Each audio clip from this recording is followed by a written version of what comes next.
আউযুবিল্লাহি মিনাশ শাইতানির রাজিম বিসমিল্লাহির রহমানির রহিম। প্রিয় দেশবাসী ভাই বোনেরা, আসসালামু আলাইকুম।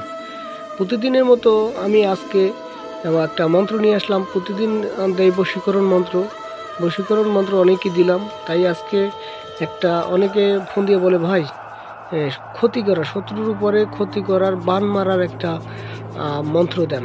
আজকে নিয়ম সহকারে আমি আজকে মাত্র একটা ছবি থাকলেই আপনি ওই ব্যক্তিকে শাস্তি দিতে পারবেন, ওই ব্যক্তিকে মেরে ফেলতে পারবেন। খুবই কার্যকারী একটি মন্ত্র। আসলে কাজ হারাম কাজ, নাজায়েজ কাজ, মানুষ মারা একটা ঠিক না। তাই অনেকে আছে পিঠ দেয়ালে ঠেকে যায় শত্রুর অতিষ্ঠিতে। শত্রু মনে করেন ক্ষতি করতে করতে পিঠ দেয়ালে ঠেকে যায়, তখন আর কিছু করার থাকে না। তখন তো তাকে কিছু করতেই হবে, তাই না? বাইসা থাকতে হলে তো আমার পরিবার 5জন 7জন লোক 10জন লোক থাকে। আমাকে একা মারলে তো ওই 10জন 5জন পরিবার ছেলে মেয়ে না খাই থাকবে, তাই না? তাই আমার বাইসা থাকতে হলে ওকে মারতে হবে। তাই বলছি, কোনো তান্ত্রিক কবিরাজকে যাওয়া লাগবে না, কোনো তান্ত্রিক কবিরাজের কাছে টাকা দিয়ে প্রতারিত হইতে হবে না। আপনার নিজের কাজ নিজে করবেন।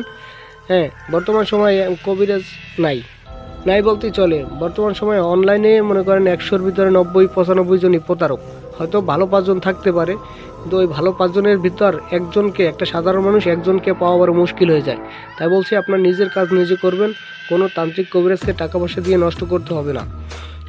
যদি ছবিও যদি না থাকে তাহলে ওই ব্যক্তির মানে চেহারা ধ্যান করেও যদি কাজটা করেন, মন্ত্রটা পড়েন, তাহলেও 100% কাজ হবে। ঠিক আছে? আরেকটা কথা বলি, 4 মিনিট 5 মিনিট ভিডিওর ভিতর অনেক কথা বলা সম্ভব না। আপনার স্ক্রিনে দেওয়া নাম্বার আছে, যোগাযোগ করে, যে কোনো কাজ করার আগে যোগাযোগ করে তারপর কাজ করবেন। আর আমার কাছে ফোন দেওয়ার আগে ভিডিওগুলো বেশি বেশি শেয়ার করবেন। শেয়ার করে তারপর আমার কাছে ফোন দিয়া অনুমতি নিয়ে ভালোভাবে বুঝে শুনে যাচাই করে তারপর কাজ করবেন। 100% কাজ হবে। বন্দুকের গুলি মিস হবে, কিন্তু কাজ মিস হবে না আপনার। একটা কথা বলে রাখি, বন্দুকের গুলি মিস হবে, কিন্তু কাজ মিস হবে না। ঠিক আছে? কসম করে বললাম, আপনি কাজ করতে পারলে এই ব্যক্তি মারা যাবে। এই যে নিয়ম সহকারে আমি আপনাদের মাঝে দিয়ে দেব। এই যে ছবির উপর বান মারা, এই যে মন্ত্রটা উপরে দেখতে পাচ্ছেন, শত্রুর ছবিতে, আর ছবি না থাকলে শত্রুকে খেয়াল করিয়ে মাটির উপরে কবর বা শ্মশানে গিয়ে মাটির উপরে ছবি আঁকিয়া, আর ছবি থাকলে ওই শ্মশান বা কবরে যাবেন, যাইয়া এই মন্ত্র 60 বার পড়বেন। আর ময়না কাটা নেবেন 60টা ময়না কাটা নেবেন।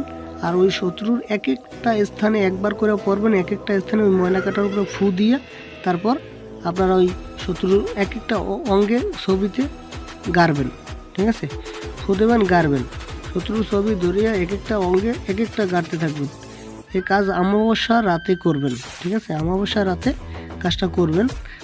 প্রথমে নিজের শরীর বন্ধ করতে হবে, তারপর কাজটা শুরু করতে হবে। আর কাজ শেষ হইলে পিছন ফিরে তাকাবেন না, তাকালে আপনি নিজেই শেষ।